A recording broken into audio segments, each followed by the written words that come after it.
नमस्कार दोस्तों, आपका बहुत बहुत स्वागत आपके खास चैनल रिटिट में। और आज मैं लेकर आया आपके सामने BCSCT 137 का पांचवा क्वेश्चन जो है give the rules of IUPAC nomenclature for naming complexes. अगर आपको कॉम्प्लेक्सेस जैसे कोऑर्डिनेशन कंपाउंड वगैरह है, आपको अगर इनकी नेमिंग करनी है, इनकी नोमेनक्लेचर नेम देना है इनके कोड को, तो IUPAC ने देना है, तो फिर आप कैसे करोगे? 5 रूल्स बताने हैं, 5 पॉइंट्स आपको बताने हैं, लिखने हैं। चलिए शुरू करते हैं। 5 नंबर के लिए मेहनत तो करनी पड़ेगी, थोड़ा सा आपको एक्स्ट्रा लिखना पड़ेगा। तो सबसे पहले आपको लिखना क्या है उसकी बात कर लेते हैं। सबसे पहले यहाँ पर आंसर में आपको पहला जो पॉइंट है वो लिखना पड़ेगा। ये फर्स्ट पॉइंट है, ध्यान रखिएगा, नंबर 1 डाल के लिखिएगा।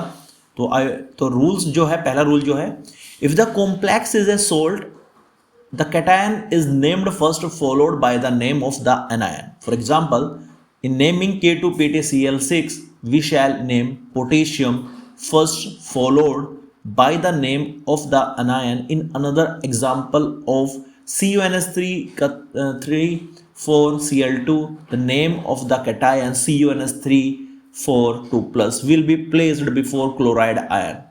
The cation is named first in both positively and negatively charged coordination entities. तो पहला रूल है जो आपको लिखना है। बात करते हैं अगले रूल की जो है नंबर 2 करके।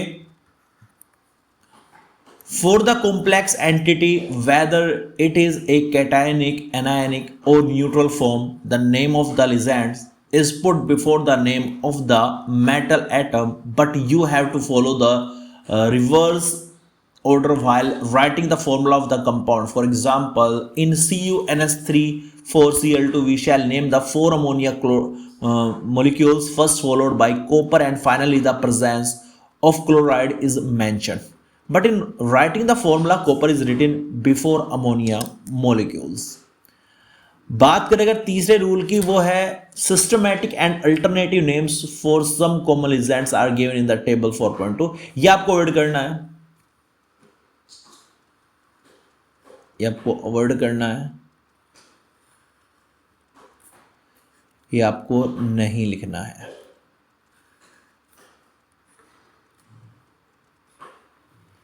तो नंबर 3 के आप फर्स्ट पॉइंट डाल के लिखेंगे यहाँ पे, names of anionic ligands whether inorganic or organic are modified to end in O.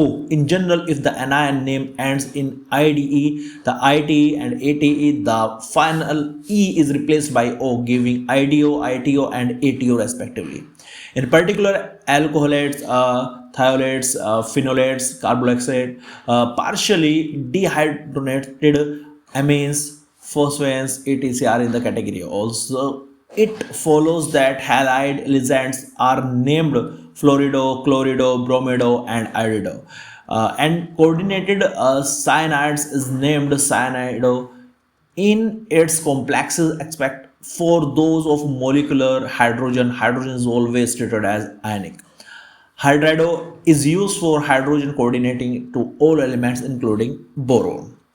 तो ये तीसरे का फर्स्ट पार्ट था, ये तीसरा नहीं था, तीसरे को डिवाइड किया गया कुछ पार्ट्स में। बात करें अगर तीसरे के सेकंड पार्ट की, तो ये सेकंड पार्ट है, names of neutral and cationic ligands including organic ligands are used without modification even if they carry the ending IDE, ITE और ATE।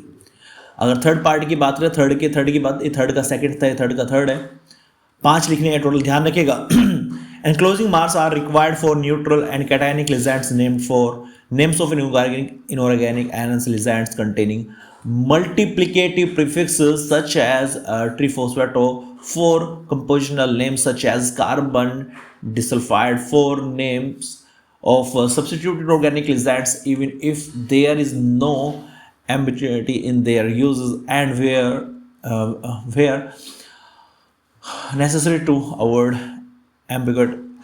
However, common ligand names such as aqua, amine, carboxyl, nitrosyl, methyl, ethyl, etc. do not require enclosing mass unless there are ambiguity when they are absent. For example, अब example दिया गया है, 2 example देंगे इसके हम। पहले 2 example है CuNS3 की 5Cl2। देखो यहाँ पे देखिएगा, पेंटा अमाइन क्लोराइडो कोबाल्ट 3 क्लोराइड, तो ये इसका नाम यहाँ पे दिया गया। दूसरा एग्जांपल आप देख सकते हैं AuXe का 4 का 2+, तो इसको टेट्राजिनोनोड गोल्ड। ठीक है, जिनोड गोल्ड थर्ड सेकंड, तो ये नाम आप ले सकते हैं। ये 3 पॉइंट आपके कंप्लीट हो चुके। चौथे पॉइंट की अगर हम बात करें, जो फोर्थ पॉइंट है वो है the number of ligand is indicated by the adding prefix के di tri tetra penta hexa etc for 2 3 4 5 6 etc entities of the lisands. For example, CONS3 का 6Cl3 will be called hexamine cobalt chloride. If the lisands are complicated groups of it, if the name of the lisand itself has such a prefix like tri, phenylphosphine instead of di, tri, tetra, penta prefixes, we use bis, tris, tetrakis and pentakis etc. And the lisand is enclosed in the parentheses.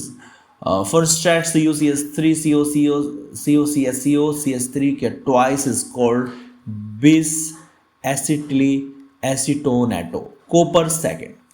तो example भी साथ के साथ दे दिया गया है। आगे चले अगर, तो आगे आपको पॉइंट नंबर 5 लास्ट पॉइंट आपको यहाँ पर देखने को मिलता है, जो है in any complex species the lisands are quoted in alphabetical order without regard to change before the name of the central metal ion. Numerical prefixes indicating the number of lisands are not considered in determining that order. For example, a compound like COCl ENG twice and NO2Cl will be called chloride of bis 1,2-diaminoethane, nitro-KO cobalt third chloride or chloride of bis 1,2-diaminoethane, nitro-KN cobalt third chloride. This section, yeah. तो ये इसका example यहाँ पर दिया गया है, तो इसको नहीं लिखना है दिस सेक्शन को। तो यहाँ तक आपके 5 पॉइंट कंप्लीट हो चुके हैं। तो आपको इतनी तो मेहनत करनी पड़ेगी, सीधी बात है। 5 पॉइंट यहाँ पर दे दिए गए हैं, ये लिखना ही लिखना पड़ेगा आपको। और आप शॉर्ट में करना सोच रहे हो 1-2 पेज पे, तो नंबर कट सकने के चांसेस हो जाते हैं उस सिचुएशन में। तो आप यहाँ पर 5 के 5 पॉइंट यहाँ से नोट डाउन कर लीजिए। आप वीडियो को दोबारा देख सकते हैं और हर चीज़ को नोट कर सकते हैं। उम्मीद करता हूँ वीडियो आपको अच्छी लगेगी। अगले क्वेश्चन के लिए प्लीज़ बने रहिए हमारे चैनल पर, और प्लीज़ वीडियो को लाइक जरूर कर दिया करो ताकि हम अगली वीडियो जल्द से जल्द लेके आ सके। और thank you so much for watching this video.